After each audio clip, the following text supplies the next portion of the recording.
கை நெகிழாத தெய்வமாக இருக்கிறீர். தாய் உன்னை மறந்தாலும் தந்தை உன்னை மறந்தாலும் நான் உன்னை ஒருபோதும் மறவேன் என்று சொன்ன தெய்வமே, இதோ மக்கள் ஒவ்வொருவரையும் ஆசீர்வதியும் உம் சிறகுகளின் நிழலிலே வைத்து எங்களை பாதுகாக்கும்படியாக ஜெபிக்கின்றோம்.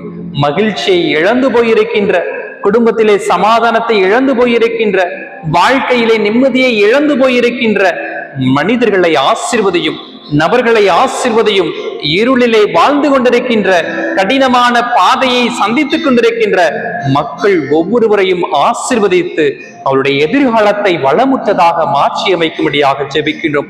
என்னுடைய குடும்பத்தில் இருக்கின்ற பிரச்சனைகள், கவலைகள், வேதனைகள் இவைகள் அனைத்திலிருந்தும் எங்களை பாதுகாத்து அந்த நிறைவான நிலையான மகிழ்ச்சியை கொடுத்து எங்களை வழிநடத்தும்படியாக ஜெபிக்கின்றோம்.